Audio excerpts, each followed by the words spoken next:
excellence. The topic is social enterprise, embracing inclusive growth. We have 4 great panelists today, and I shall be introducing them shortly.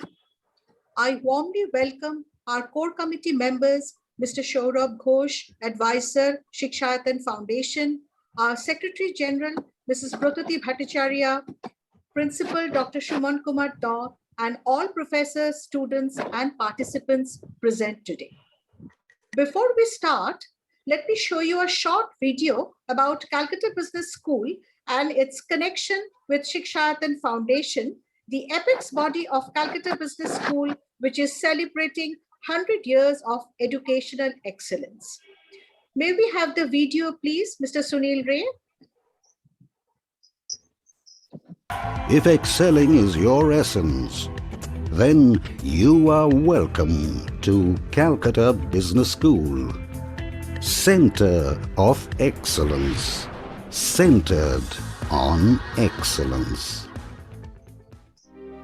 It all started in the year 1920 when some eminent industrialists of Kolkata founded the Marwari Balika Vidyalaya. Later, in 1954, Sri Shikshayatan School was founded, and in 1955, Sri Shikshayatan College came into being with the objective of further propagating quality education to girls. All these institutions have continued to excel under the management of the Shikshayatan Foundation. It has been guided by industrialists like President Mr. S.K. Birla, Director Emeritus, Birla Brothers Private Limited, Mr. Siddharth Birla, Vice President, Mr. G.K. Khaitan, Trustee and President of Shikshayatan College, Mr. R.S. Goenka, Trustee and MD of Imami Group, and many other reputed industrialists. The Secretary General of the Foundation is Mrs. Brotati Bhattacharya. Greetings. I would like to speak a few words about our institution, the Shikshayatan Foundation. The year was 1920, when some of my forefathers thought that female education needed to be propagated much more actively than was the custom in those days. And we donated from our family 2 buildings in the heart of Bada Bazaar for the girl child to be educated there. That institution is still working. The latest addition to our bouquet of institutions has been the Calcutta Business School, which was started a few years ago on a 15-acre plot of land and not very far away from IIM Calcutta. Calcutta Business School offers an AICTE approved, autonomous, 2-year full-time residential program on postgraduate diploma in management, majoring in subjects like finance, marketing, IT, operations and human resource. But it's the unique cluster of courses that sets it apart. Interactive and intuitive games like management game and stock market simulation game. It also puts heavy emphasis on data handling and business analytics and uses databases and software like CMIE Prowess, MetaStock, R, and SAP. Kolkata is the city of joy. It is the cultural capital of India, a city which has its soulful embodiment of culture, love, mystery, respect and enthusiasm. A city that upholds a perfect juxtaposition between the old world and the modern one. It has given us many Nobel laureates over the years. It has iconic institutes like the Calcutta University, the National Library, Presidency University, Bishwa Bharati, IIM Calcutta, and many such legendary institutes. Calcutta Business School's AICTE approved PGDM program is carrying forward this rich legacy of Kolkata. Thank you. May I now request Mr. Saurabh Ghosh, Advisor, Shikshayatan Foundation, to say a few words to set the tone of the webinar, please.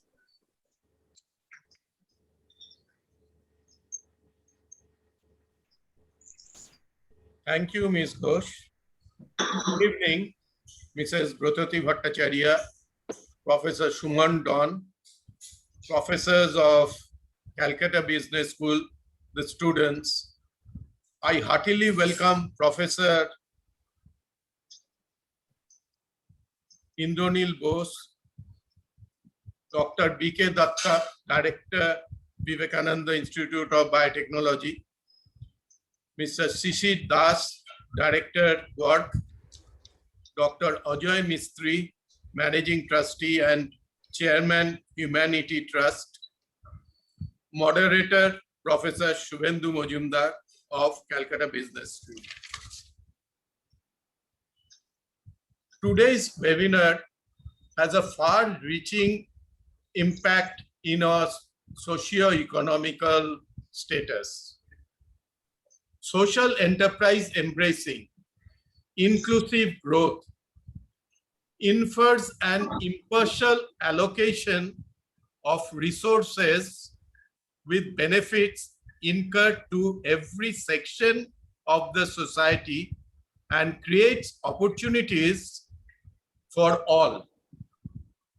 Inclusive growth denotes economic growth that creates employment opportunities and helps in reducing poverty. It also means having access to essential services like health and education, skill development at all levels. I excitedly look forward to the many challenges that will be deliberated by the panel for an insightful and meaningful discussion. With this brief note, I thank all the panelists and the viewers for attending this important webinar organized by Calcutta Business School. Thank you, sir. May I now request our Secretary General, Mrs. Brotati Bhattacharya, to give a welcome note to our webinar. Thank you, Ms. Ghosh. A very good evening to Mr. Saurav Ghosh, Advisor, Shikshayatan Foundation, Dr. Daw, Principal of Calcutta Business School, all my professor colleagues, and a very good evening to Dr. Indranil Bose, Dr. B.K. Datta, Mr. Shishir Das, Mr. Ajay Mistry, and definitely our moderator for the day, Dr. Majumdar. Welcome to this webinar. We started this webinar series quite some time back because we feel that, through webinar, we can actually have a session of teaching and learning, and many of the concepts can be very, very easily understood through this way of, webinar system.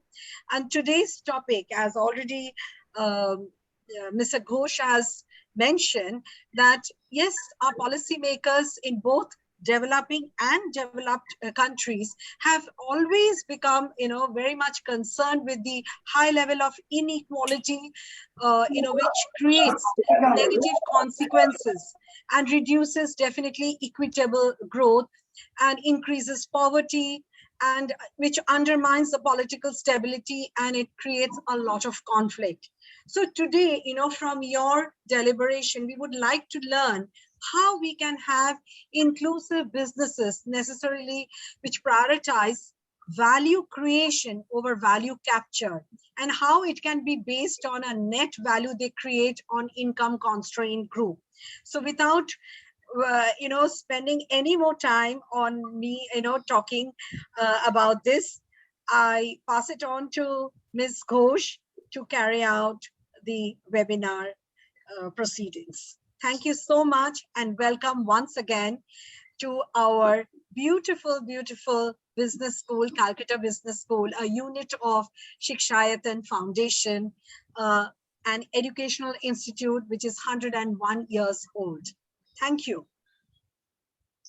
Thank you, madam.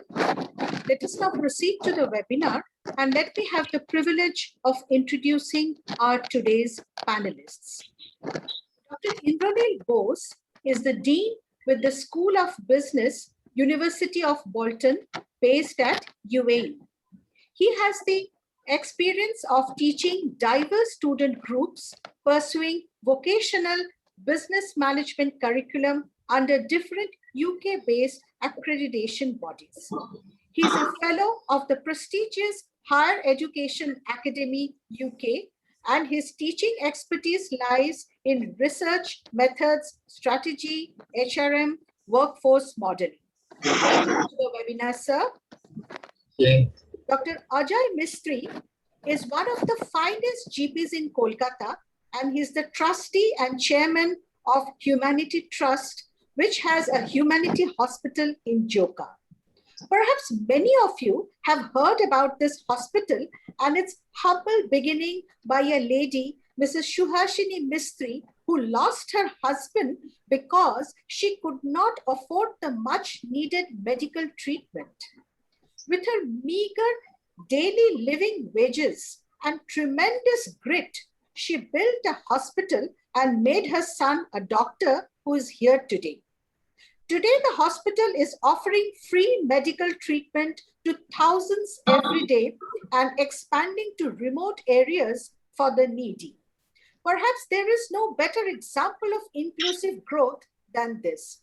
We have her son, Dr. Ajay Mistry, here, and he will tell us the rest. Welcome to the webinar, sir. Mr. Shishir Das was a topper in West Bengal Civil Service and joined the police service. He quit that because he had an inner calling and formed a company called Columbus Ventures that dealt with organic rice, gasifer stove, biomass briquette. He founded 2 schools in Malda. Currently, he is running his own organization, Quark, Center for Learning Physics, where students can learn physics with hands-on experiments. He is keen on guiding the youth for various socio-economic developments and believes in an inclusive growth. Welcome to the webinar, sir. Dr. B.K. Datta is the director of Vivekananda Institute of Biotechnology, which is a branch organization of Ramakrishna Mission Nimpit, which is under the Department of Science and Technology, Government of India. They are working to provide technical support and training to the rural youth of Sundarbans to develop the whole area. They are using science to serve mankind and is a wonderful example of inclusive growth. Dr. Datta is a postgraduate in botany from Bardhaman University and is a PhD from CSM CRI Bhavnagar. He initiated many projects supported by World Bank, Tata Trust, UNDP, etc. Welcome to the webinar, sir. Our today's moderator, Dr. Shubhendu Majumdar, Associate Professor of Calcutta Business School, also wears many hats. His teaching area is human resource management and organizational behavior. He is also the admissions chairman for Calcutta Business School. He is deeply connected to the Ramakrishna Mission Belur Math and is in charge of their numerous welfare projects. I now request Dr. Majumdar to take this webinar forward. Over to you, sir. Thank you, Ms. Ghosh, to introducing all the panelists and also the today's session. Today's session, the title, Social Enterprise Embracing Inclusive Growth. So welcome all the panelists, already formally welcome given by our respected core committee members, but it is my pleasure again to welcome everyone in the today's this beautiful evening in the weekend at our webinar, which is a very recent topic that we are working, social enterprise embracing inclusive growth. May I request all of you for a while, if you on your video, so that we can capture our motion, it will be helpful for us to run the show. So it is for a moment only, then we can continue our session accordingly. So you know all of you that this is social enterprise. These are working, it is an entrepreneurial initiative whose basic aim is to take the social issues and challenges and basically worldwide that United Nations tried from Millennium Development Goals, which is continuing from 2015 onward today, Sustainable Development Goals. So it is basically to transform it in the best way possible. An entrepreneur is an individual who take up these challenges. And these individuals use the principles of innovation, the concept towards entrepreneurship with the intention of creating social capital, that they are not essentially profit minded. So we have selected our today's panelists from diverse background. They are successful in their activities from academia side, from social enterprises. Already Ms. Ghosh introduced all of them from different direction. So actually it will be an interactive session, and we will start by introducing all of you from the basic level, through which we try to ask a few basic questions through which we can run this today's show. So my first question to Dr. Bose. Welcome, Dr. Bose, to our session today. Actually, with you, we have interacted through email only. So today's we are fishing in virtually, not actually. I think we will meet again any of the day. So how are you, Dr. Bose? Fine, thank you. Okay, okay. So you are many years in abroad. So my first question to you, that how the social enterprise can act as a catalyst in ensuring the sustainable development? Okay, that's a very general question, but if you go for a lot of publications, a lot of research papers and all those things have been done, I'll be telling you, I mean, definitely all of you know that thing. That is Global Entrepreneurship Monitoring Report is being published every year. And it has each and every country-based application where we can see that how much money, how much capital is being invested, what is the impact, what kind of impact it's creating in the on certain parameters of social life. Every country has its own share in this particular report. Now, if you ask me in general, definitely we know some of the big names in the field, like from our Indian subcontinent, we know Muhammad Yunus, we know Akhtar Hamid Khan. Actually, I was studying about Akhtar Hamid Khan before this webinar. I had some idea, but detail what he has done. He was a Pakistani actually, but originally born and brought up in India, pre-independent India. 1914, he was born in Agra, and he died in Indianapolis in US, and he was the winner of the Magsaysay Award and many other things. And he has, and this kind of innovative models, this kind of innovative things I have done, Muhammad Yunus also has done. I had the fortune of listening to Muhammad Yunus before he got Nobel Prize in Calcutta Book Fair, I remember, long back. Okay, so how this particular thing he has done, and he has created the impact of life on the life of the millions of people in the poverty-stricken Bangladesh, mainly rural upliftment, women upliftment, a lot of things actually has been done, like Grameen Mobile, Grameen Lamp, then a lot of things actually, Grameen Healthcare, so a lot of things he has done. Like if you look at the same thing with this person, that I mean, Akhtar Hamid Khan, he main was actually R&D pilot project, and mainly many other projects he has started, and not only impacted the life of people of Pakistan, but also in Afghanistan, in Syria, in Jordan, in Palestine, a lot of places, even in India also, some part of Punjab also. So as per the estimate of the report published by this R&D pilot project, that it has created direct or indirect effect on the life of that around 3 million people. I like that. So this is the type of thing this can be done definitely. And now the scope of this social entrepreneurship has expanded because of Industry 4, and now a lot of things have been started, I mean, which was not there earlier.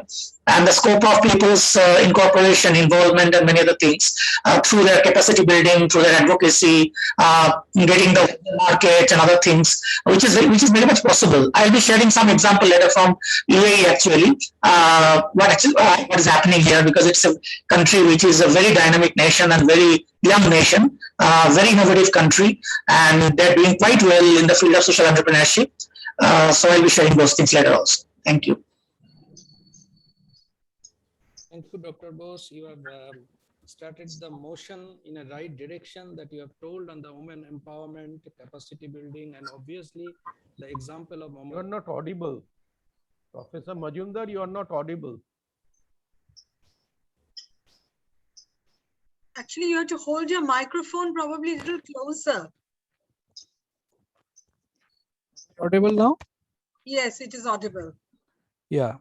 So, Dr. Bose, you have initiated the motion in a right direction, that you have told about the women empowerment and also the concept of the Muhammad Yunus, which is also the learning for all of us in microfinance and the rural development in different perspectives. I definitely, we will be listening to you in the other areas, which will be coming to that. Today is in the era of industry 4 to how the society is accepting the society 5. That I will come to you just after Dr. B.K. Dotto. Dr. Dotto, welcome to our session. You have joined from Sundarban area, and it is nice to listen from you today. Dr. Dotto, am I audible to you? Dr. Dotto? Yes, I am listening, but voice is very feeble. Yes, quite better. So my question is, after your research in Bhavnagar, then you, I think you joined, worked in IISc Bangalore with Professor G. Padmanabhan. But from there, you have, I think, probably a good career in your field. So what is your inspiration to join in the Sundarban area in Nimpit? While I have finished my PhD at Bhavnagar, then my intention means as like a normal Bengali boy, always we are looking for a college service commission or university position.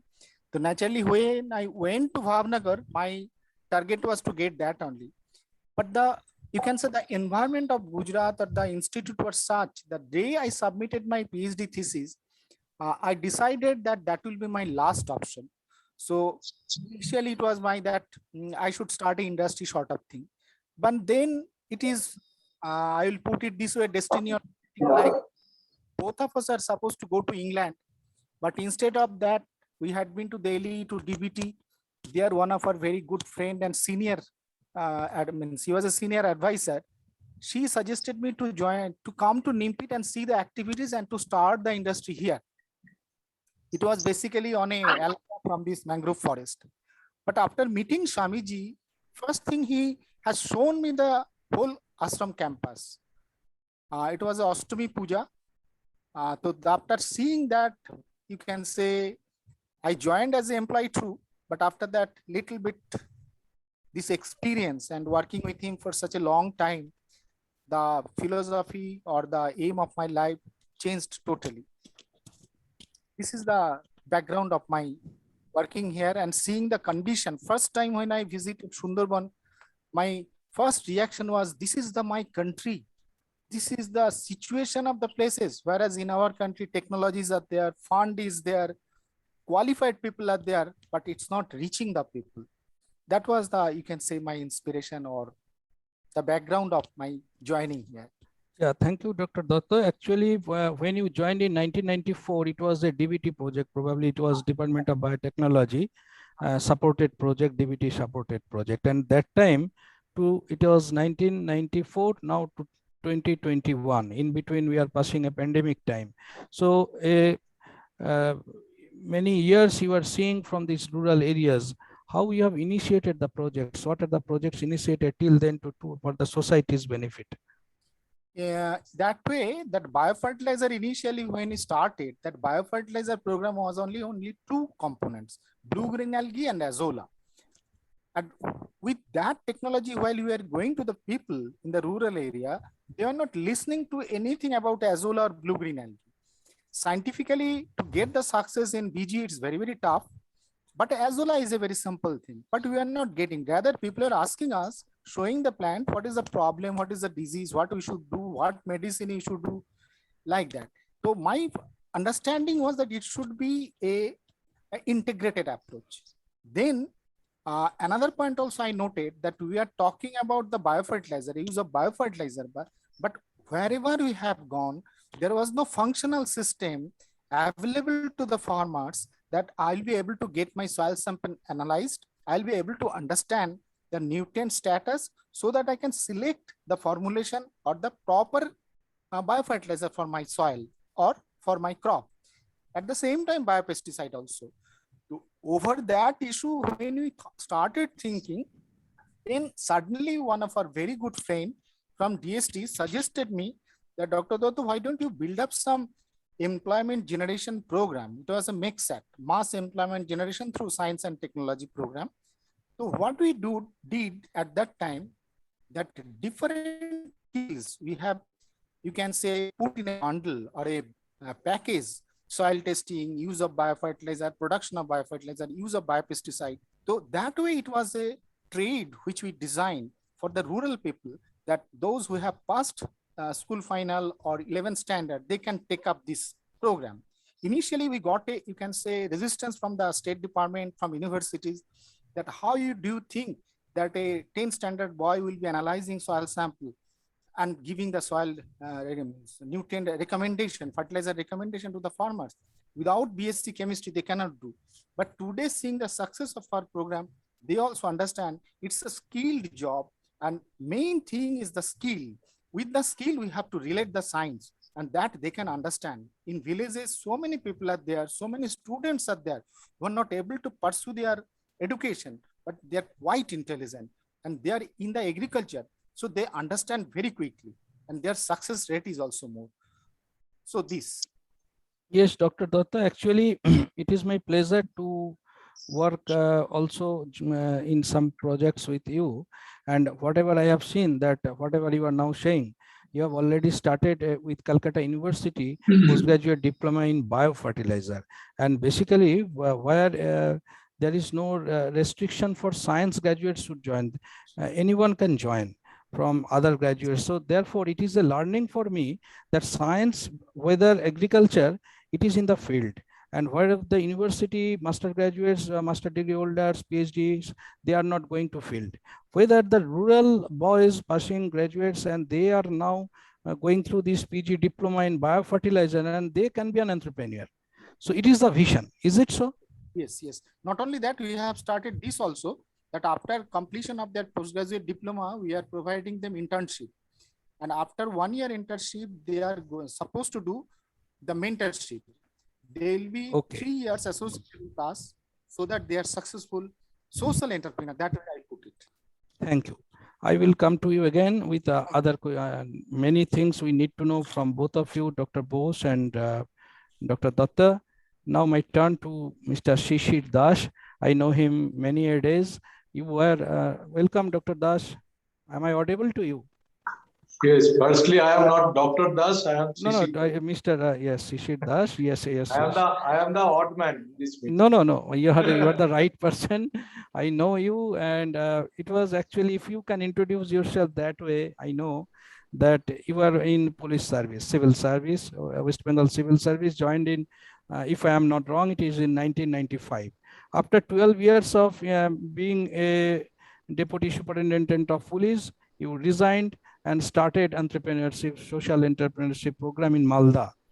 So what is the inspiration that resigning? Because many a times I tell students about you that what is your inspiration that you have started by your physics knowledge. You have already important in your now later part, the different products, solar energy, gasifier, and all the others also. And also I know that you have started some lab-based projects where the rural boys can learn the physics, which is also an innovative.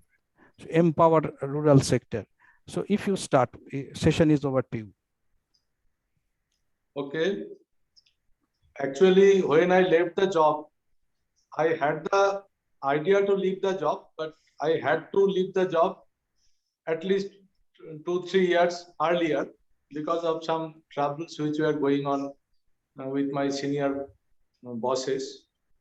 And at that time, when I was in SDPO, as I was SDPO Holdia, at that time, Nandigram issue was in its hotbed. And I had developed so many differences with my senior bosses, particularly the senior most boss, and I had to leave that job. So, but as a student of physics, I always carried out my,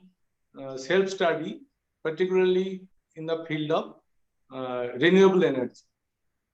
And when I left the job, I thought that I should apply my knowledge, whatever I have gathered in the field. And during my police service, I had the opportunity to visit the interior villages where I have seen I have some first-hand experiences about the rural life, how the rural women are striving there for a good atmosphere, but they are not getting.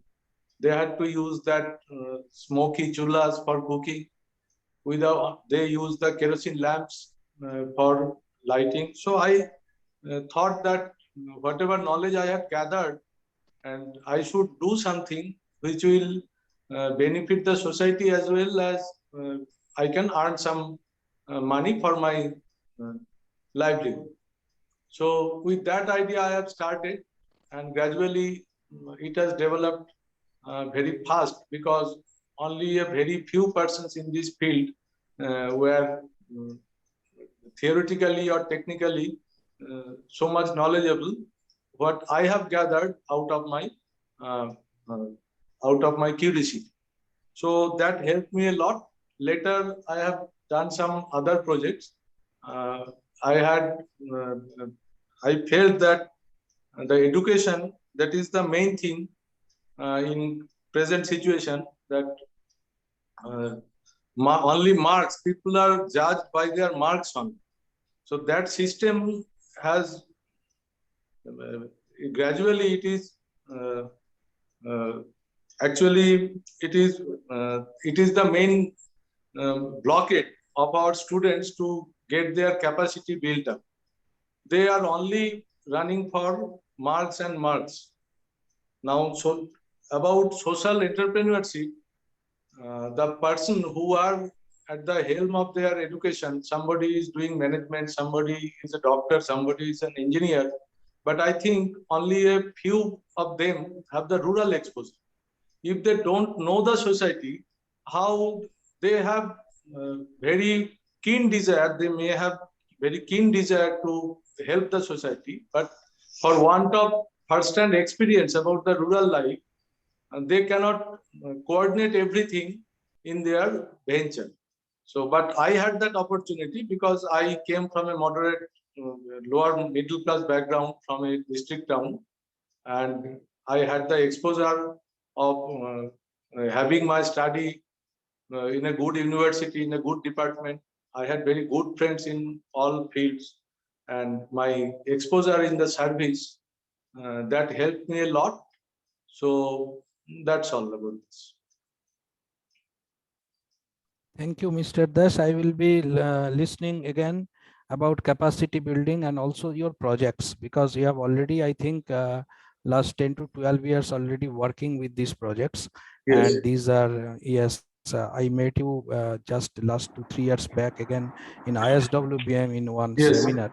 Yes, that I think you can remember. And also we had a talk in different, and all your projects, what I came to know, this is towards actually the rural development as well, and simultaneously an empowerment project for the part of the social enterprise, and through which rural youth can come into the mainstream of the society and from the different underprivileged areas and to empower them with these projects is basic noble cause that you have taken. We will be listening again with other questions that I will be asking. Now I come to again Dr. Bose.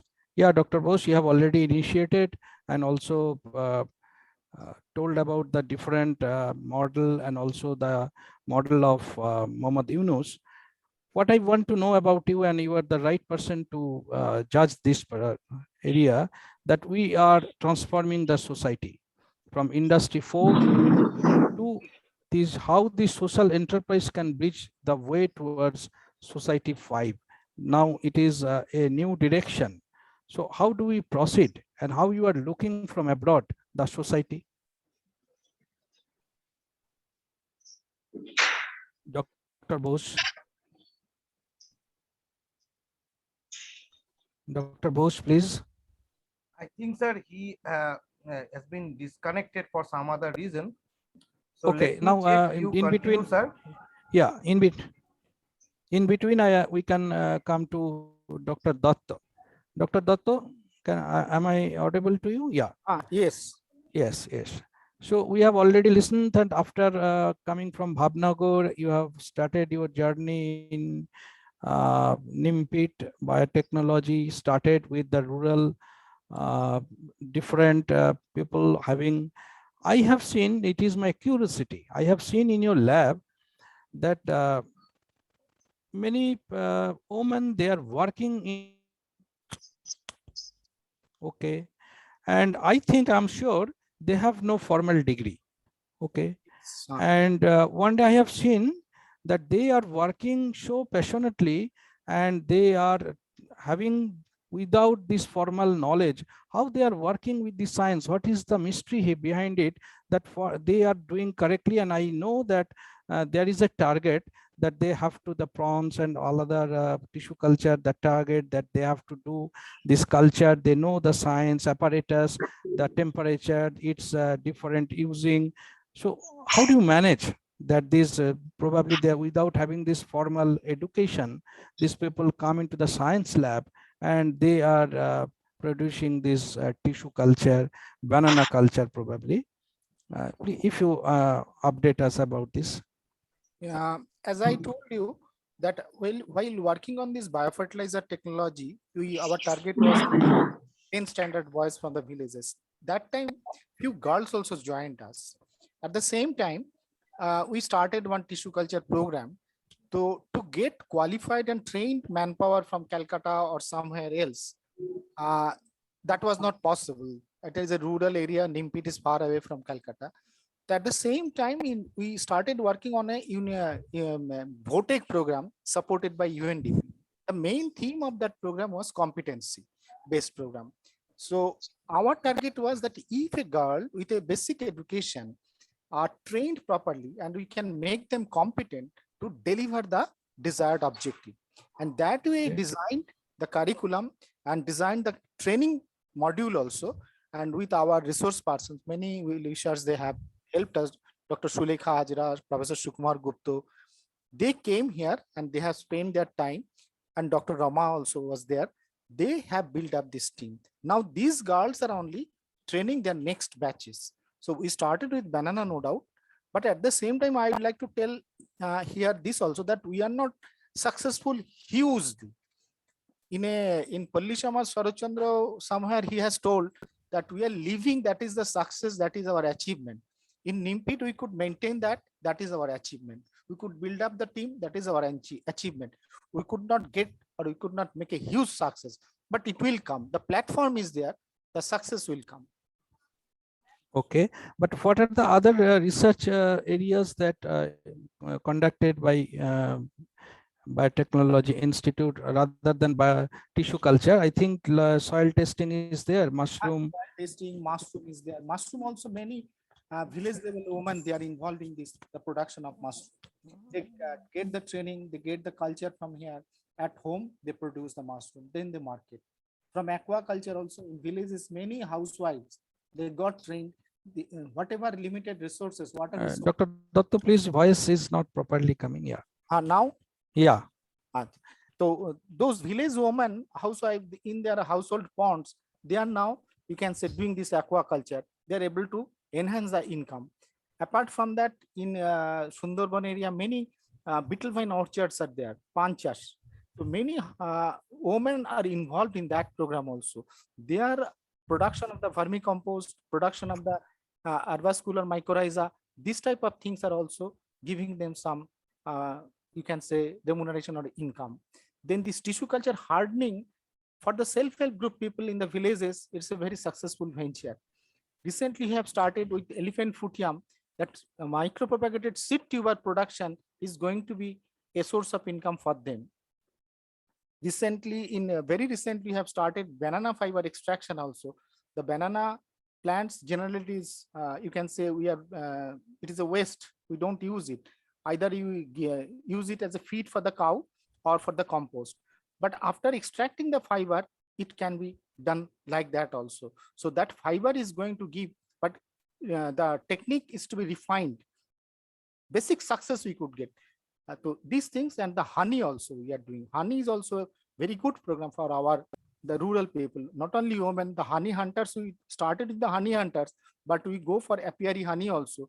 The whatever honey they are producing, that we take means purchase it here through their organization, process it. Yes, Dr. Datta, I will come to you again about the honey project that you have already initiated, and also the how these honey hunters, they are coming with the risk of their life from the Sundarbans, and they need to come. And you once upon a time you told me that your vision, it was a KVIC project, if I am not wrong. Probably started in 2015 and continued 3 years, but it is now a Sundarini brand. But I will be listening that fact, Sundarini brand, later on, because it is a really a live project, because you told once upon a time to me that we want to follow the model of Korean Amul. So therefore that this cooperative will be one of the solution for these rural people, their villages, and those who are the farmers.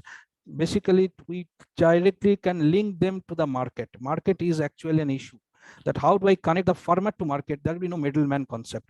So therefore, this will be a step. Next, I will be listening to that part also. Now I come to again Mr. Das. Mr. Das, you have started the capacity building program. So how your capacity building program, from there, who are these beneficiaries and what are these programs in the name of social and social enterprise? If you update us, please. Mr. Das, please.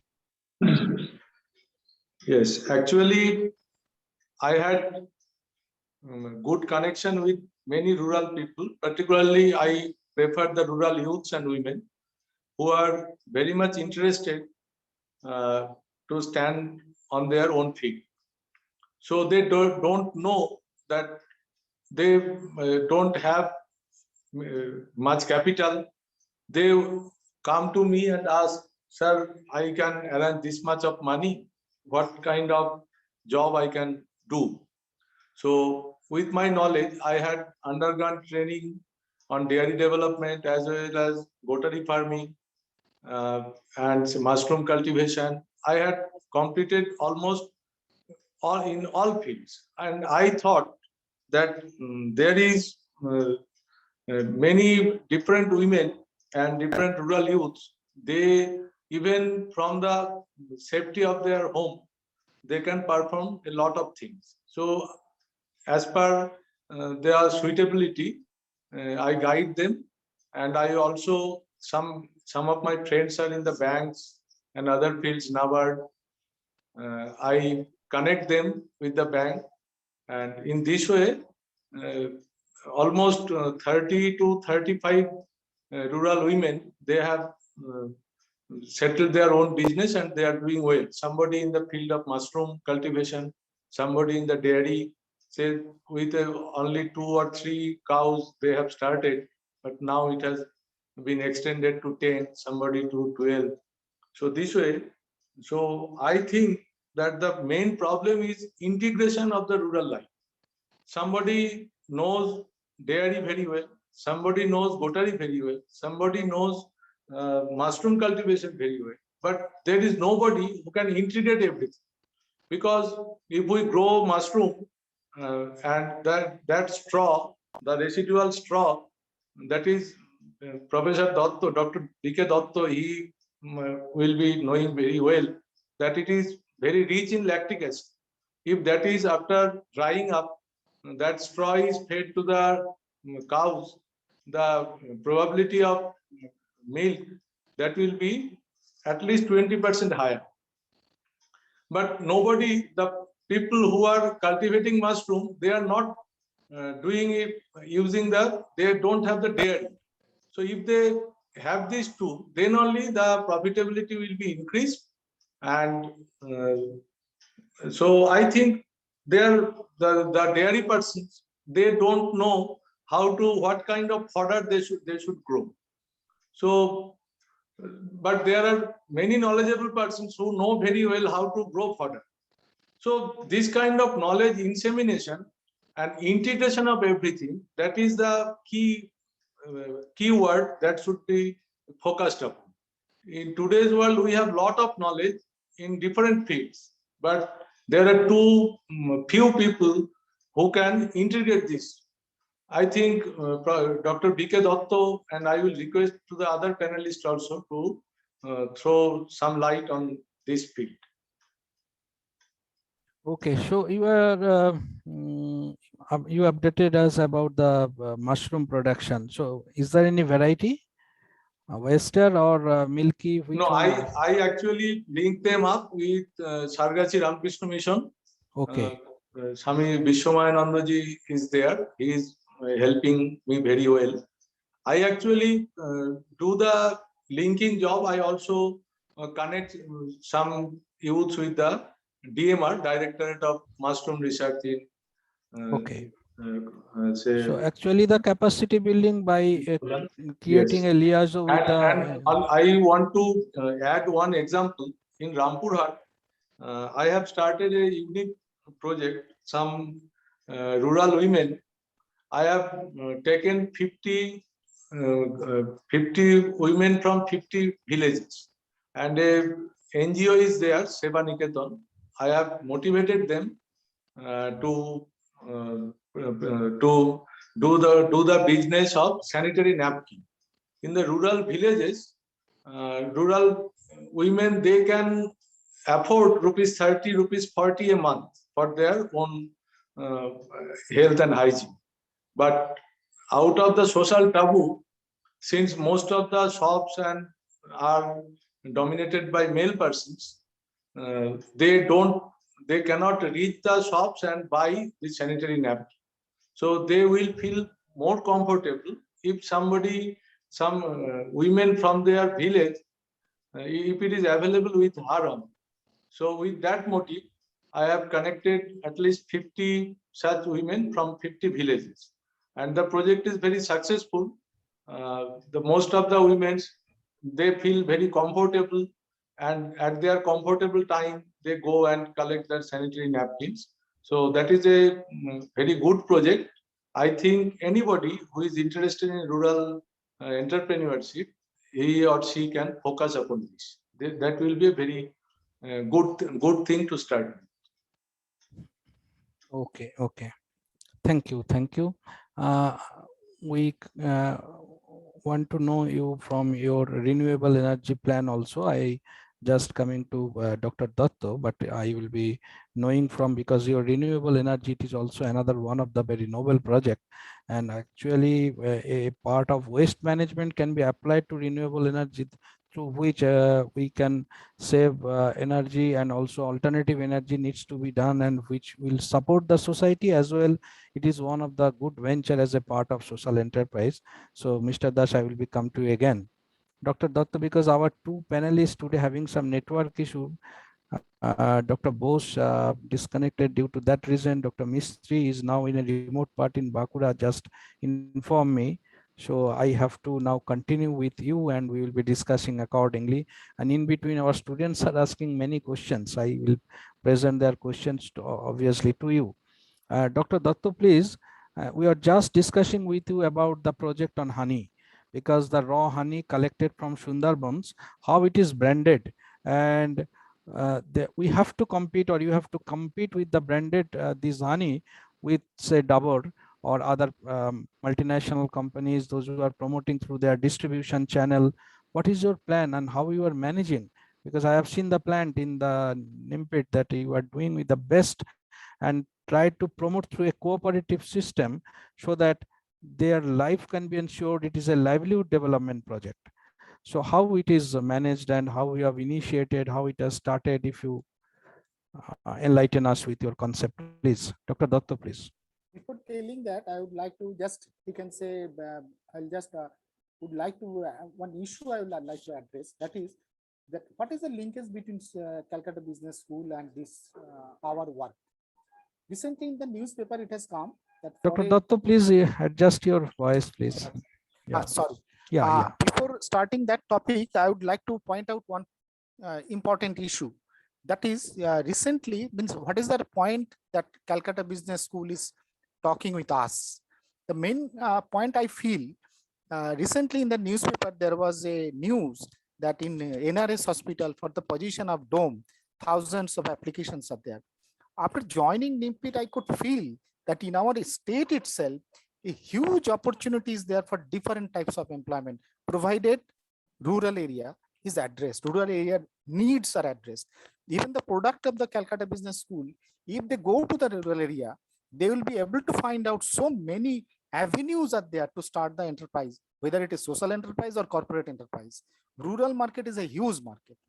Now coming to your question, even this honey also, before we started this honey project on the honey, actually again, it was a senior officer, Mr. G.K. Ghosh from KVIC, who introduced this idea to me. He called up one morning from Bombay, that Dr. Dattu, why don't you start a program on this honey?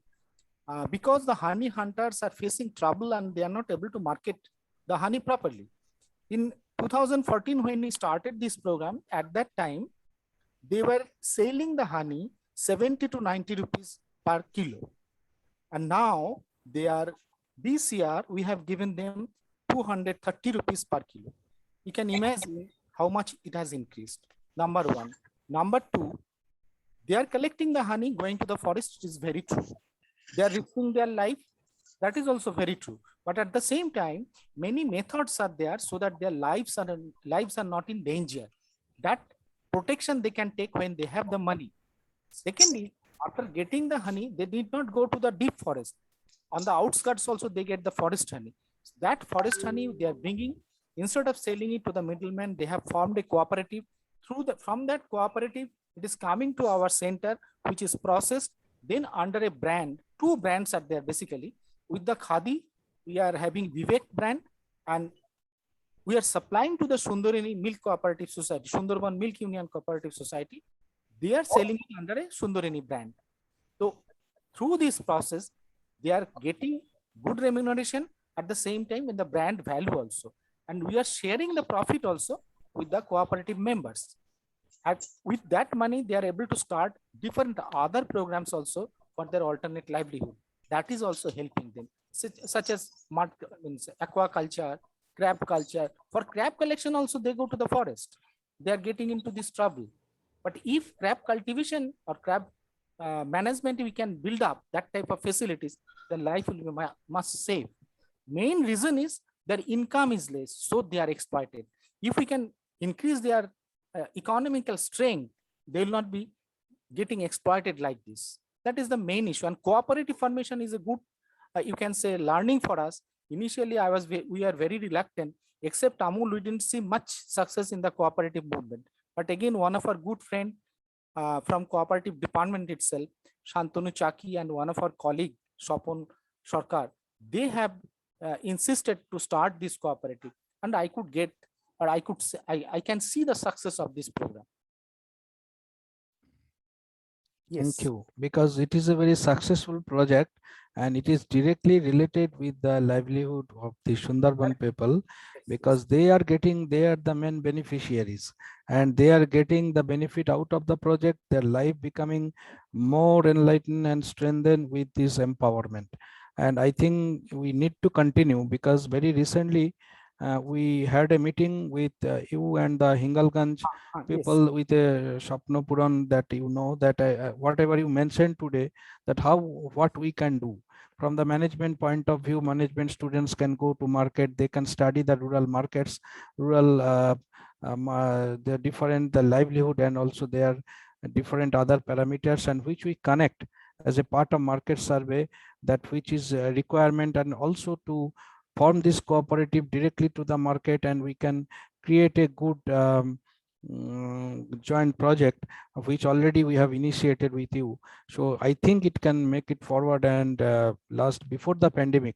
For our rural immersion projects, we had a plan to visit all the students to your place, and I think if students can, I know that it was the vision of father of the nation, Mahatma Gandhi ji, told actually that the urban areas, it must be encircled with these rural villages, so that villages will be grown with the projects and the different development activities taken from the urban to rural, and it will be empowered. So I think that vision can be planned. That's why KVIC working, that vision is working, and also this honey project will be one of the successful project in between time. Thank you, Dr. Datto.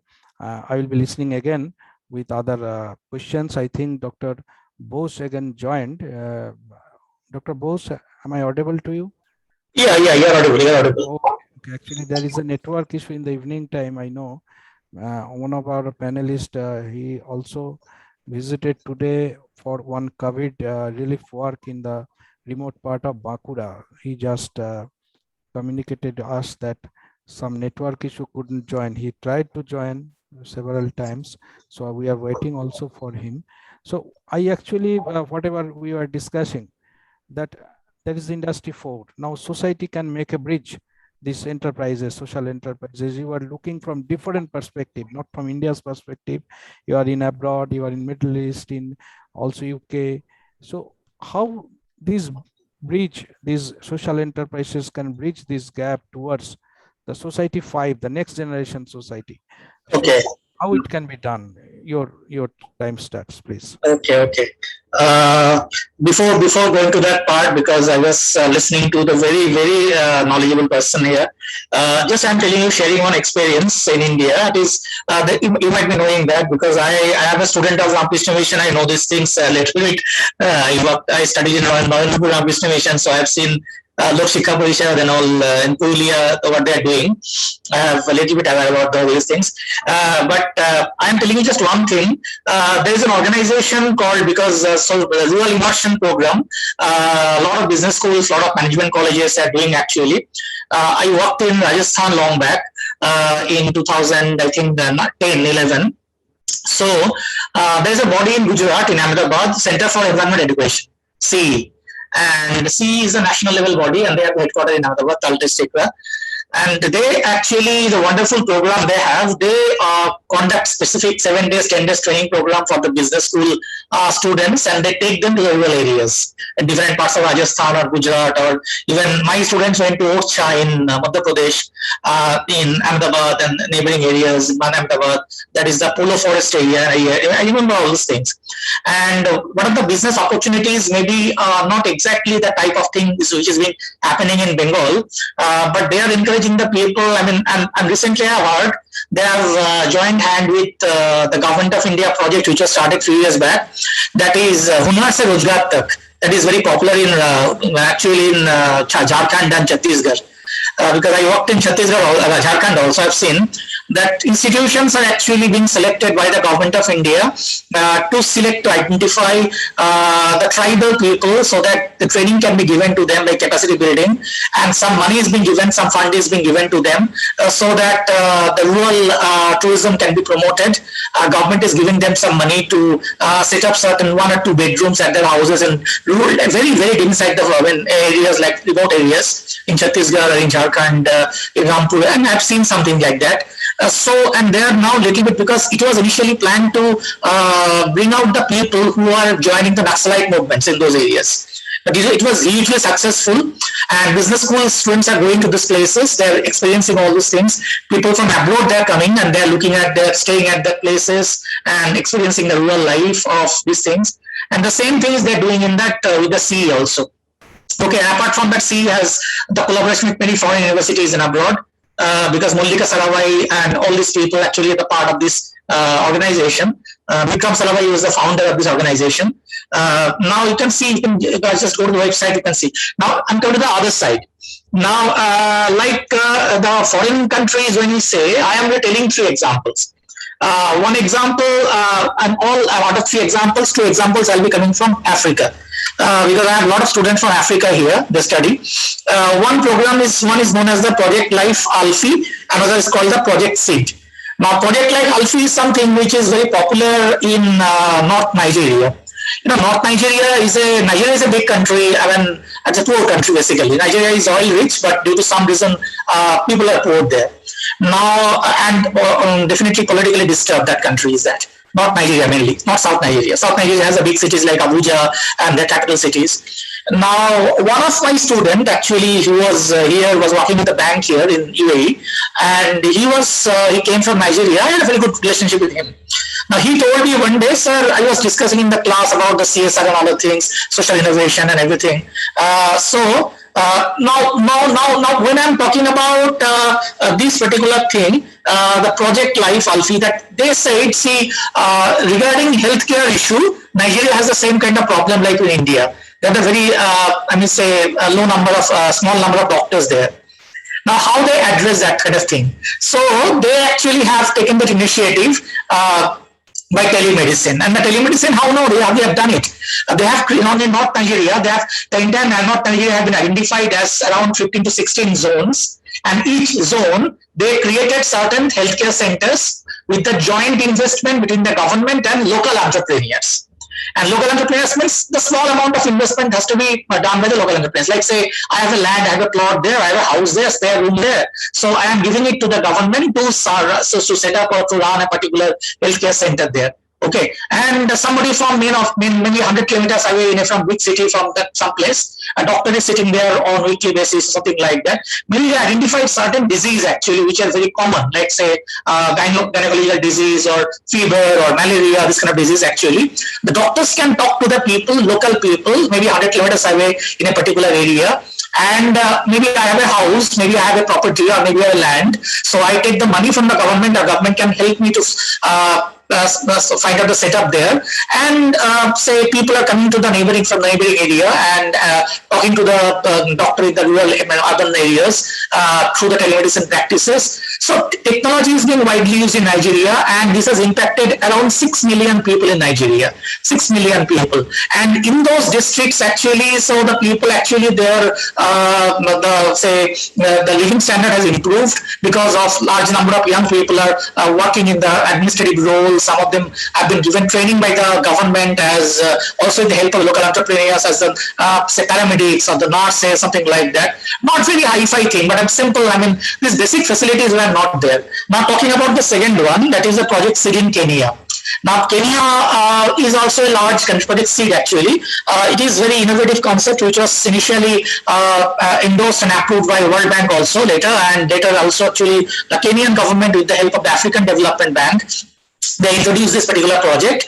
And project SEED actually, with the government, they distributed the seed in such a way by creating the small groups of seed distribution. I mean, what the people in Nigeria, the rural area of Nigeria, large number of people are there who are unemployed. And in Nigeria, some districts of Nigeria, Kenya, the people around 47 to 50% of the workable population is unemployed. So it is creating law and order problem in Kenya also.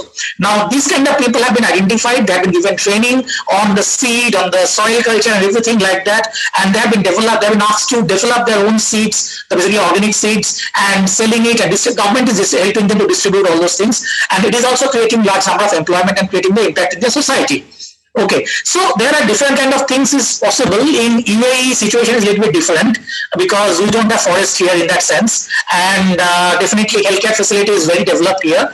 But still, here we have seen the social entrepreneurship is happening with the help of technology because big companies are here. I'll be sharing some statistics later. I mean, I can share you just now. I mean, just 1 second, give me. I'm telling you how it is being done in a properly organized basis. Just 1 second, I'm saying this. Because I was doing some little bit research on that.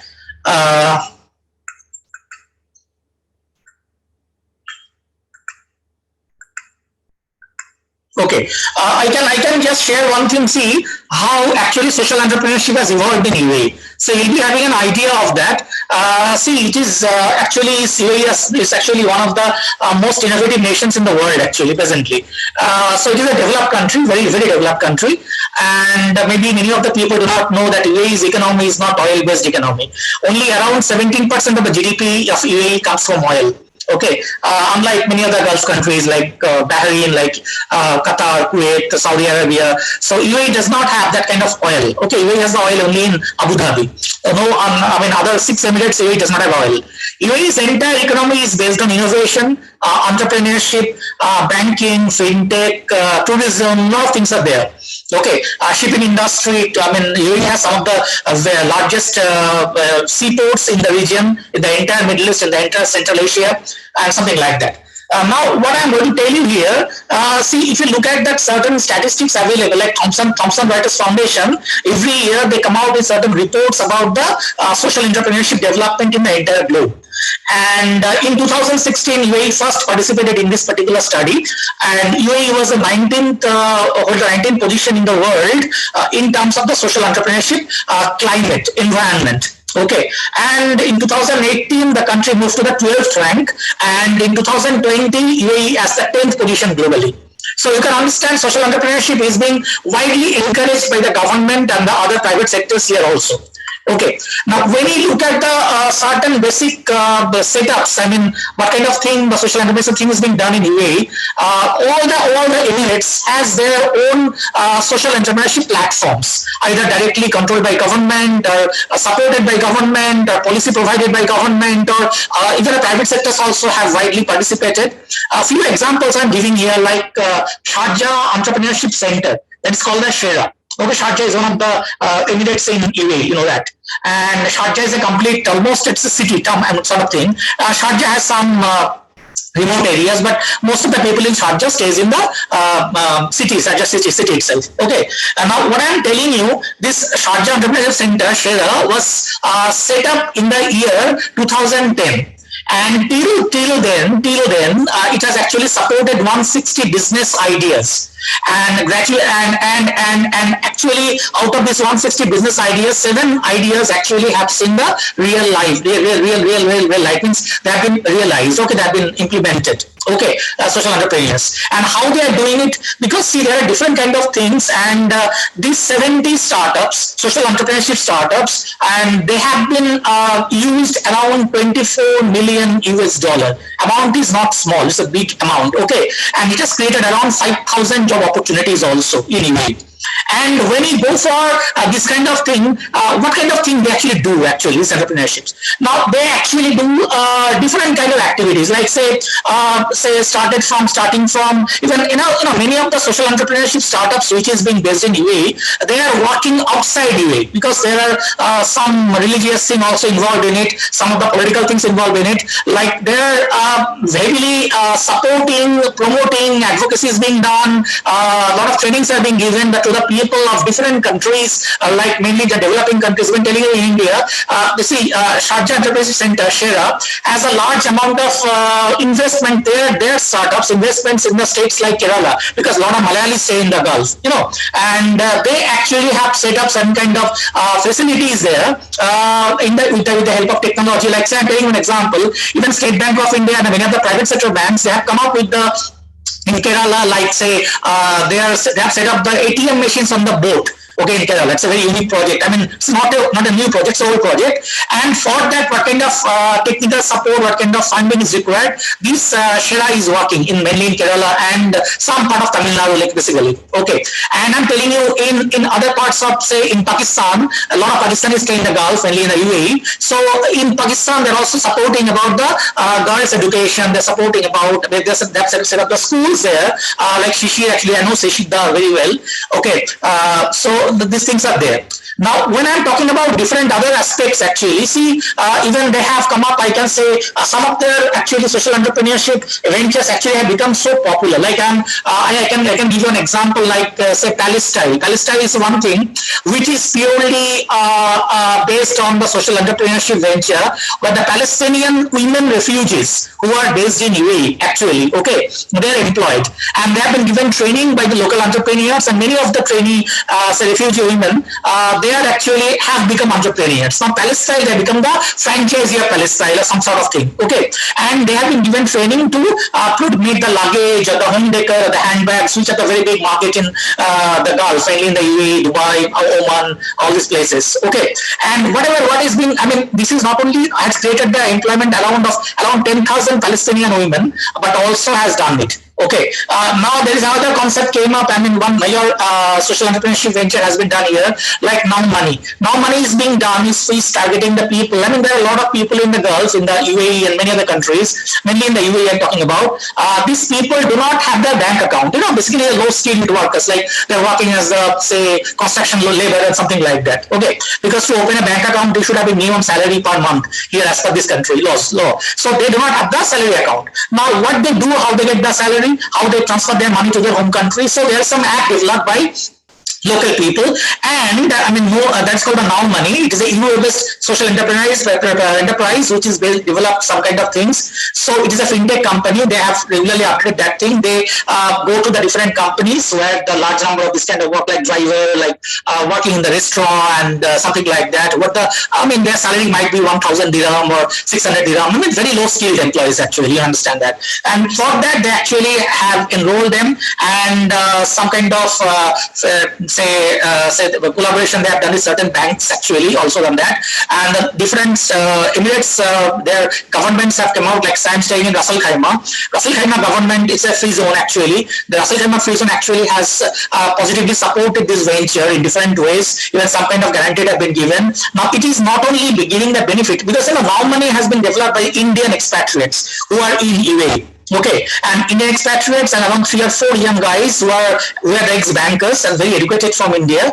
They have been in UAE for many years. They've been working in the banking sector in senior positions, and some of them are engineers also. They developed it actually. Okay, now they are not only has created the impact on the life of the people, it is also including the different kind of insurance benefits for these workers and many other things. Okay, so financial inclusion is being possible, different other things have been possible like that. Now, so when Sandra was asking me about the Society 5 or something like that, so there are different implications, possibilities, because when you talk about a Society 5 or Industry 5, whatever we say, we talk about the machine and man interaction usually. Okay, now definitely it has opened up a lot of things. Like you see nowadays, a lot of social entrepreneurship ventures have come up in India also, many parts of the world also. Like say mainly in the training and development sector, mainly in the just take example, a lot of young people, they have come up across the globe, even in UAE also. A lot of hotel booking sites, a lot of tourism sites. Because I know some of the websites which have been developed by the students actually. They're studying in the schools and the universities, mainly universities here in the UAE. Now, they have actually developed the websites for certain category of people who are actually, say they are doing for the old aged people. So age group beyond 55, they can book for their tourism package for this kind of places. Maybe they have gone for the heritage tourism in the Gulf region, maybe in the UAE. Many of us do not know that UAE has a long history. When UAE was not there, okay, history means they have some kind of heritage and all those things. So they are promoting that part of the UAE also, because most of the people do not know that thing. Okay, so many other things are being done. So definitely things have been changing now. Possibilities are there. It is creating employment. And I'll share definitely some other statistics at the end when I will be giving you the chance. Excellent. Whatever I tried to learn and actually entered the country, not only in India, but in African nations and also the other countries, what is going on in terms of project, everything, the financial inclusions, and through the different researchers' reports globally, yes, you have updated in a very way that report we are not getting always. It is a live project that you have experienced through your students. I think we'll be listening more, and our students will be get the opportunity in future again, so that we can arrange a separate session for this, because it is very interesting, very wonderful. So many questions came. One question, very interesting question, came from Utsav Chakraborty. I think that I will refer this question to Mr. Shishir Das. Mr. Das, the question is, how do you suggest, and what is your suggestion, like how do we handle the political resistance when creating an enterprise? It is a relevant question for Indian context, especially in West Bengal. So I think you have experienced something. So what is your suggestion to the entrepreneur, those who are going to start up? That is a very good question. As road accidents happens in the road, but we don't stop moving on the road. So there are political pressure, there are exploitations, there are local turmoils. This thing happened. But if your idea is noble, if you can include the local people in your part, and if local people feel that you are a person who are here for the meaningful development of the local people, then I think the political persons, they will also keep themselves away from you. Because whatever they are interested, either for money or for the votes. So if it is now, it will depends upon your character, upon your capacity, how you can mix up with the local people and bring them in your front. So this art you have to develop, otherwise it will be always remain difficult. Political people, they are unscrupulous in most cases, and they will try to create disturbance. That is the main problem in West Bengal. But out of fear, it is not that we should not start anything. We should start. Problem will come, and the way you will go, you will handle, you will experience, you will also learn enough how to handle them. That will one that you will learn only if you come in this field. Otherwise, by theoretical discussion, I don't think this is possible, because the problem will be different. People are different. Local issues are different. So different. It all depends on you how you can handle it. But it is handled. It can be handled. It is not that you cannot do business out of political this resistance. Thank you, Mr. Das. I think you have experienced many things, and in this context, may I tell a quotation: "Arise, awake, and stop not till the goal is reached." I think it is a very popular concept in the late 19th century. All of us know this concept and inspiration. It is basically taken from Kathopanishad, but it is still yet valid in our social life, that if our goal is fixed, the beacon, then I think everybody will be self-motivated to reach the goal. It is many questions came from Nilam Kumari. So I think Dr. Datta can answer this, that how does social enterprise contribute to the strategic direction? And also we can merge another question from another participant. So Dr. Datta, basically if you can just in brief, you can highlight that what should be the strategy for the success? Just to start, I will just share my experience. When I joined NIMPIT, our founder Swamiji Swami Buddhanandaji, he told me one sentence. I follow still that you see, we cannot change the system, but we can build up a model, and that model will show us the path. So I will tell you, student, that only. First, you try to build up your own niche, and that will show you the path. It is very difficult. The issue just now, the question was asked. That is also a very peculiar situation. Though I am working under Ramakrishna Ashram, so I didn't face that type of political problem, but it is there. But now, if you start your own thing, you will see your strategy is coming out. Nobody can define. When we started at NIMPIT, we were not knowing that this way it will come today, that honey brand will be there.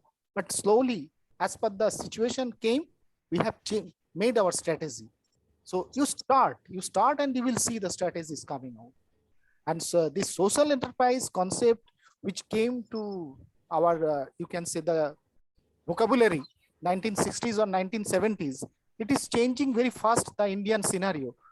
Aurobindo Eye Foundation, when it started, the strategy was different, but later the strategy was changed. So like that, you start, it will come automatically, but you gain experience from the experienced teams. That will be good. So the extension of your answer, I just add, Rahul Mukherjee is asking that how this strategy work for inclusive growth. Again, I will share my experience. While I have started here with this cooperative movement, that time initially we targeted only few honey hunters, but now around 950,000 honey hunters are there in this program. Another same time, this financial service with the State Bank of India were giving. Initially, it was only few points. Now around 2 million account holders are getting support from this program.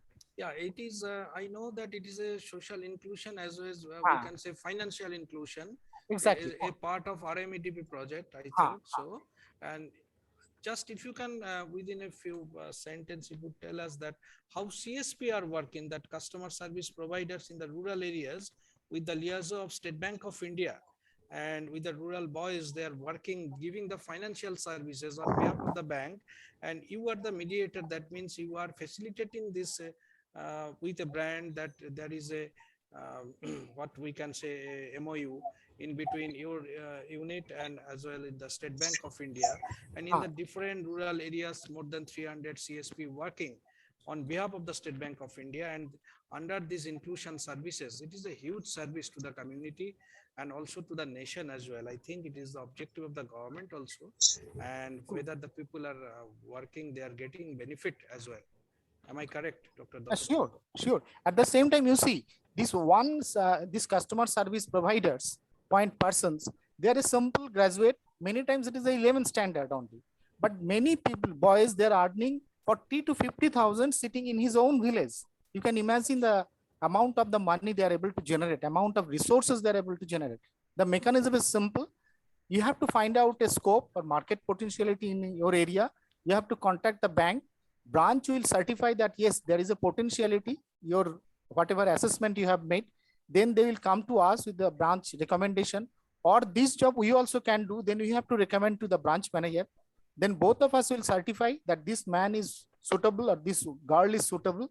Then this application will be sent to the State Bank of India authority. If it is given, means police verification, etc., is there. If it is clear, he start his own business. Investment comes around, you can say, one computer, your office, printer, etc. It's not more than 1.5 lakhs investment. So with that, he start the business. Slowly he builds up along with his experience, and it is an assured business. There is no risk. There is no risk.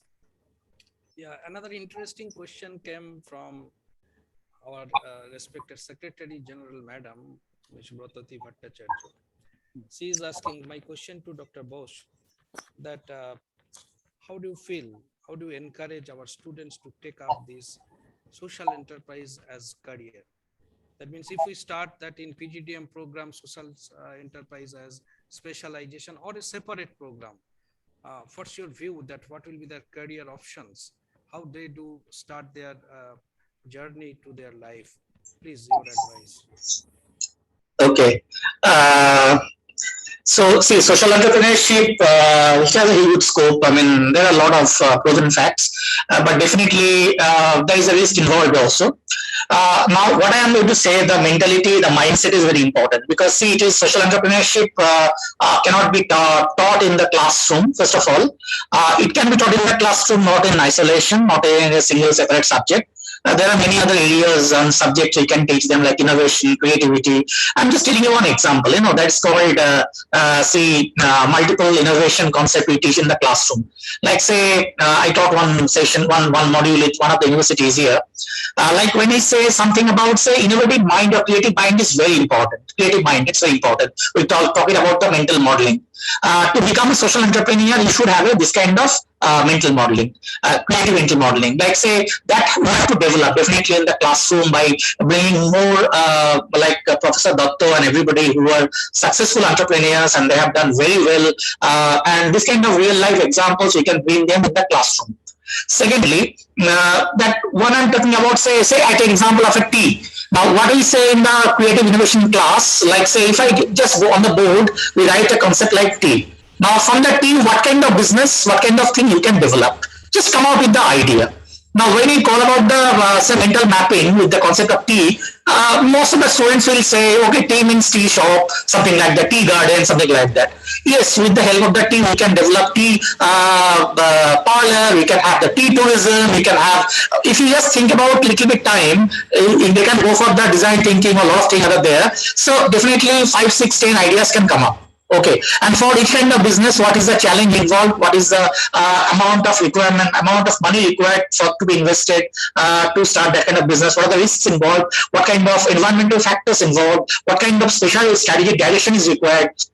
So if we can make it a little bit simulative in the classroom environment and bring somebody from each of the sectors, like say we are bringing somebody who is working on tea tourism, bring somebody an experienced professional, we bring somebody who is running a chain of tea parlors. Like in UK, there. I'm telling you one very interesting thing. In UK, there's a tea parlor chain actually that is called Pathay Pachali. 6 Indian boys they have started that. Okay, and they went to UK, they got the UK passport, UK nationality, and Pathay Pachali, because they are basically from Bengal, Kolkata. Okay, and they were there, and it is very popular now. Actually, they have their son and daughter and children also, and they went back in 1972, and after completing their studies there, they worked there, and after that they have started this. And they have the retail tea parlors in the big cities like Manchester. I've seen that thing because I've been to Manchester, England, London, everywhere. I mean, Liverpool, many other places. They've got tea parlors. Even on the highways, actually, they have set up some small tea parlors. Now, they are very successful in that. They are earning in millions, actually, in dollars, in pounds. Now, what I'm telling you, see, ideas are always there. Definitely, we have to encourage them by showing the positive and negative side both, because most of the students are being told in the classrooms what is the positive side, because we try to encourage them. Negative sides means, when you go for the social innovation and this kind of thing, because when you're talking about tea parlors, when you're talking about something like the social innovation or things, now it is also creating employment for a large number of people. I mean, if you go for the tea tourism, most of the tea tourism companies, these things are being run by the tea companies actually, by themselves. And now I'm telling you, around 70 to 75 tea tourism companies are existing in Assam, Bengal, in Kerala, in Tamil Nadu, in like that in India. Now, all these companies, actually, the property is being held by the tea companies, actually, not the tea gardens like Tata Tea, like Goodread, and all these companies. Now, they have leased out these tea properties in the tea gardens, beautiful places, scenic places, to the different people. And those has been taken by lease by different small companies. I mean, maybe husband and wife, or 2 brothers or 2 sisters, or something, maybe from the same business schools or universities or colleges, something like that. And they have taken the lease, and they're doing it pretty well. And this is very successful, and they are bringing the people from local employment are being created, because they're hiring local people from there, like Mauritius and other people. It is also creating employment for them. But there are certain challenges like that, like Sir said just now about that political challenge. I mean, different challenges are there, from where the money will come. So definitely we can cover all these aspects in a real life scenario. I should say courses can be designed, definitely we have to bring the people from the board of those courses who have the real life experiences on that, and definitely the industry immersion or social innovation immersion program should be done. Students should have the real life experiences. Definitely this thing will be done then. Actually, I think so.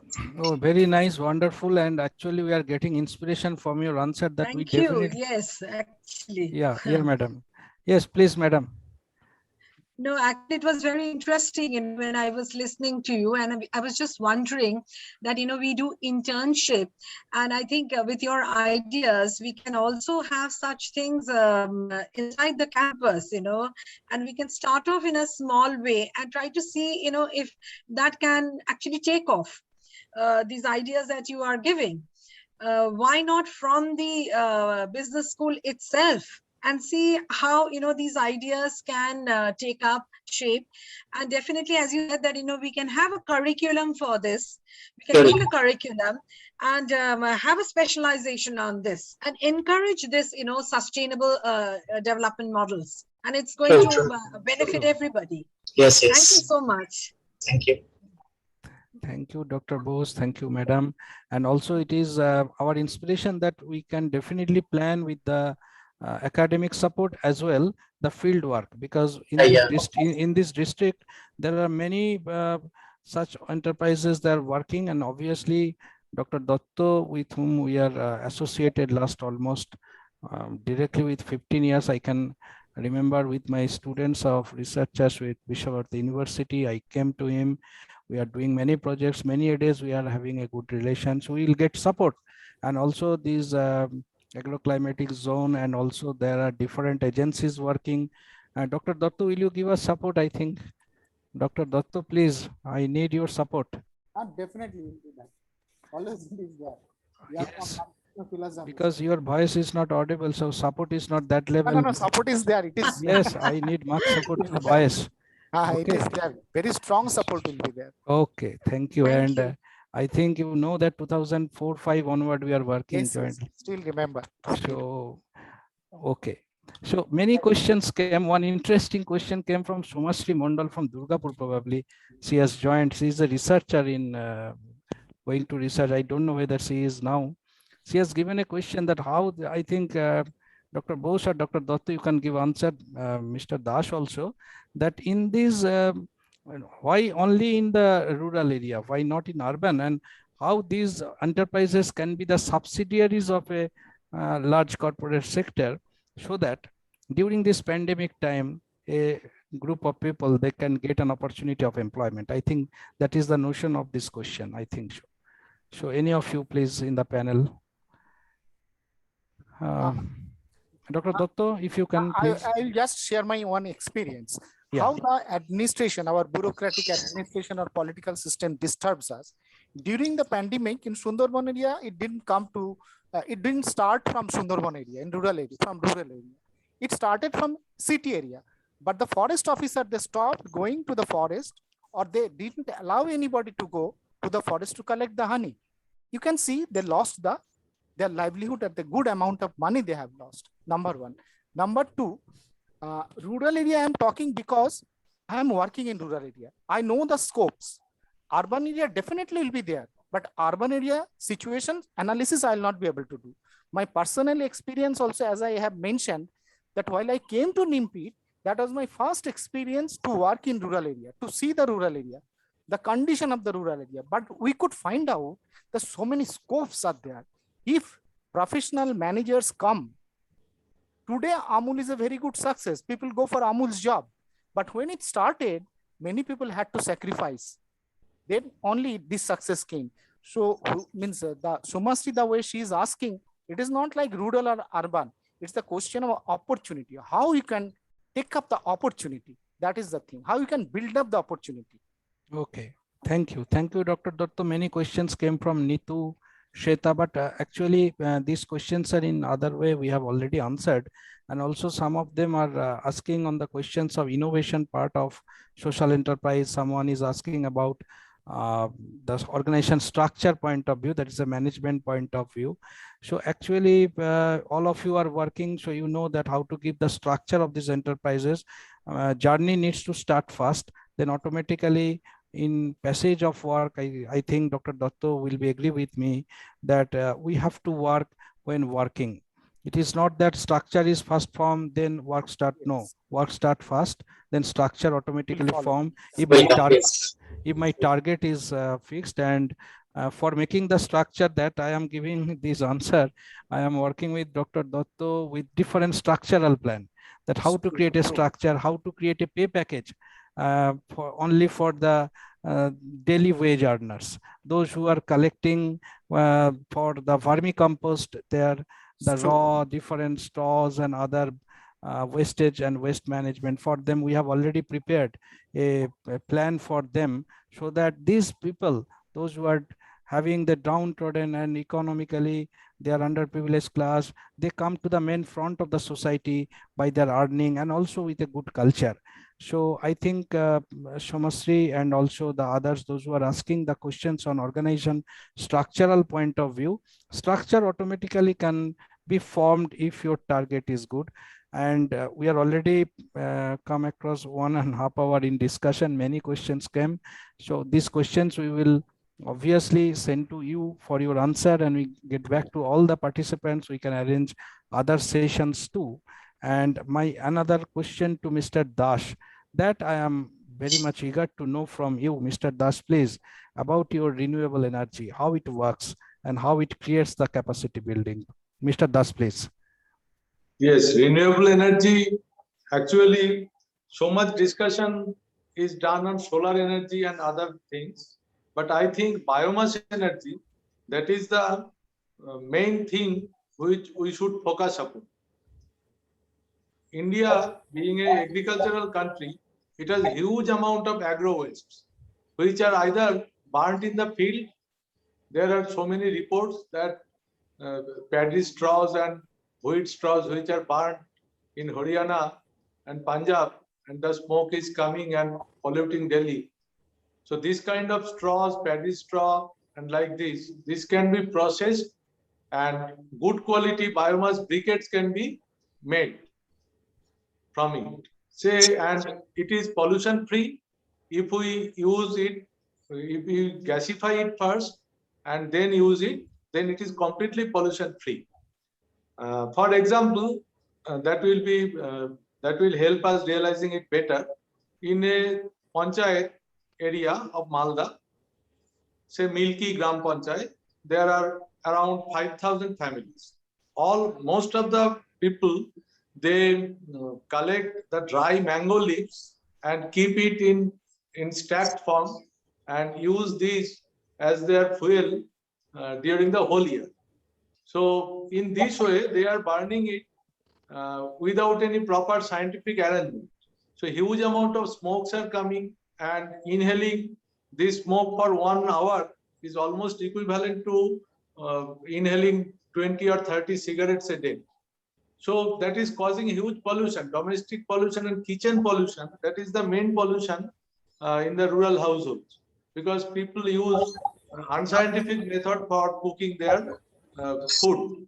So I think biomass briquette and some gasifier stoves, that is the best way which can be very useful for their health and hygiene, as well as it will create huge amount of rural resource, rural employment. It can augment petrol, diesel, LPG, coal, and other fossil fuels to a large extent, and that will bring huge amount of revenue for us. And I have recommended one thing to the Government of India portal, mygov.in, where they have accepted my proposal. I have given them the proposal to augment in the thermal power plants, to augment at least 5% or 10% of coal using biofuel. And that has been accepted in Noida and in Haryana, Jhajjar. NTPC is planning to augment 5% of coal by using biomass briquettes. So the main problem is people can produce biomass briquette, but there is not any ready market. Government should take the initiative to create the market. Then only people will come to produce biomass briquettes. Otherwise, just like for my case, I have set up a factory of biomass briquette at Malda, which is running very well. Almost more than 1,000 schools, they cook their midday meal using biomass briquettes, and it is almost 60% cost saving. And the time saving, it saves times by more than 25%.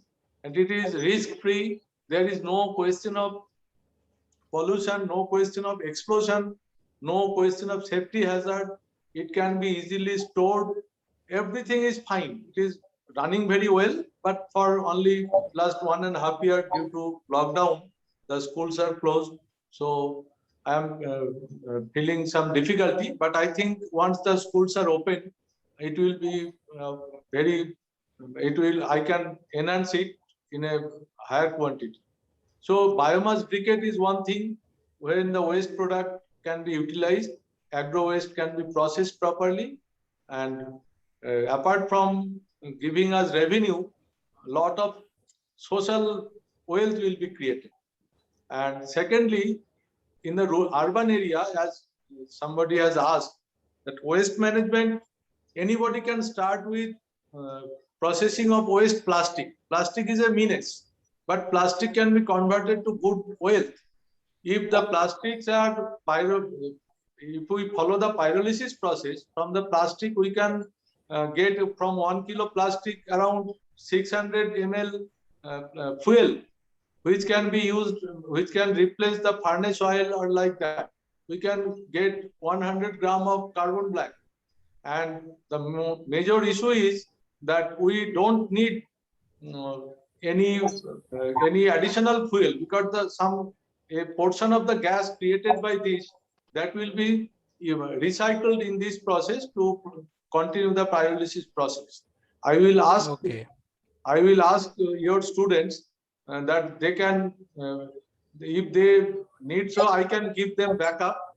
They can start this business, and this will be not only uh, make ourselves, our environment free from plastic, but it will also be a very good revenue earner.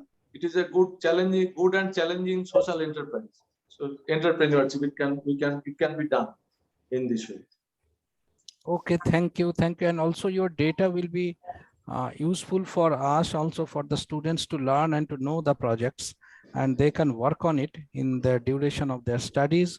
We must be in touch with you, yes, from our department, and very much thankful because your these bricks and those biomass and the fertilizers, so not fertilizers, this energy, renewable energy instead of the solar, it is working, and it can be a very challenging social enterprise that actually as a subject or the concept many of us we do not know. So I think today in different deliberation, and also we are very much sorry that different participants have many questions. We couldn't take or attend all the questions. Shagor, Nitu, Sheta, they have raised many questions. We definitely take up those questions. We will talk with you later, and time has come to now conclude today because session is continuing more than 1.5 hours. So we got today's 4 panelists exactly, but 3 of us, we are interacting with you. One couldn't join, say sorry because of the network issue. It was basically their hospital projects. And today in a remote village, Dr. Ajay Mistry is working with the COVID issues got in Bankura. So couldn't join just now, told me.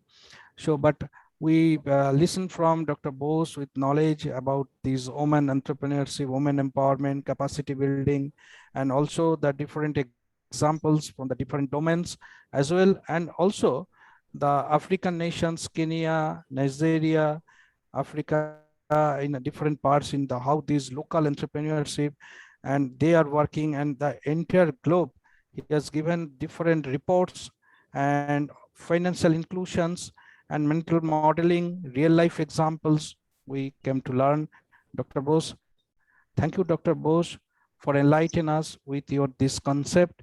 And it is a very beautiful evening to listen from you. Mr. Shishir Das, I actually one a phase that I have learned from you, that integration in rural life, which is very important that you have told initially, which is a problem. And integration needs to be done, which is the urgent need of the day to make it successful for the social enterprises.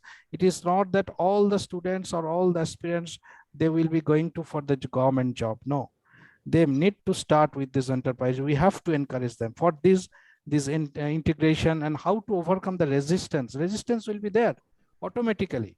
It is the management of change. That is, we have to go for maintaining that from a renewed dimension from the current to desired. We have to reach by overcoming resistance. We have got different views from your side. And Dr. Dotto, he has told about the different projects in the rural belt, in the Sundarbans, how they are working, and also with the projects of not only the biofertilizer, tissue culture, mushroom, honey, how honey processed, how cooperative is working, and also the financial inclusion through RMEDP projects, which is by creating the kiosk with the State Bank of India through CSP point, like customer service provider. So in that way, today's discussion, it is a wonderful session, I think, and all the participants, those who are present today, I think they are also happy with the deliberations. I will request our student, Ms. Trinity Dash, that what are your takeaways today? Ms. Trinity? Yes, sir. Good evening, everyone. Yeah. First of all, I would like to thank everyone for giving me this opportunity to speak in front of all the eminent speakers. Thank you all for such a wonderful session, and we learned a lot of things from here. I would like to mention some of the key takeaways from today's webinar and would love to present the screen. Yeah, Ms. Trinity, please on your camera. Yes, sir. If it is not any other issue. Yeah, now it is, you are visible. Yeah, continue, please. Sir, is my screen visible? Yeah, visible. Okay, so today's topic, which was social enterprise embracing inclusive growth. The key takeaways are, from Dr. Bose, we could learn the concept of women empowerment, capacity of building, Since this country is young, it is giving one of the best examples of social entrepreneurship. How they created employment through different projects he talked about. So we could learn also that thing. And also the social entrepreneurship development and how government is encouraging the social entrepreneurship. One should have creative mind, and also one should be encouraging the students with both positive and the negative points is very important in one's life. Next, we had our eminent speaker, Dr. Datta, where he mentioned about how no functional sustain is there for the farmers and how biofertilizers can be a good path to be a social entrepreneur. And the main thing is the skills. We should be relating the job with our skills we have. One should be trained well enough to be competent and complete their own work, and how they can improve the economical strength of the people through which livelihood of people may improve. One should also know how to build their own and strategy would start to come out. Last but not least, Mr. Das, he told us, he enlightened us how education is important in the present scenario. Integration of every knowledge is very important. He also told about how he motivated 50 women from 50 different villages to prepare their sanitary napkins. And also that how that providing meaning to the enterprise. Thank you. Yeah. Yes. Thank you, Trinity, Thank you, sir. for summarizing and also sharing the takeaways. And on behalf of Calcutta Business School, I am really thankful to all the panelists, all our respected core committee members, and all the participants. And not only that, in the background, we are getting support from our technical team. They are giving support to conducting this series of webinars. And within this weekend, yes, let me thank on behalf of all my colleagues and also on behalf of the students to these all learned personalities. We will invite you again. Please join us again in this type of webinar. Encourage us so that our students can be benefited with your deliberation. And in this weekend, and let us celebrate tomorrow Azadi Ka Amrit Mahotsav, 75th anniversary of India's independence. With these few words, our sincere gratitude and also appreciation, and as well as my humble regards to all of you and best wishes to my most beloved students, and also my sincere regards to my colleague and also to the senior members of all. Thank you. Thank you. Thank you, sir. Good night, sir. Thank you. Good night. Thank you very much.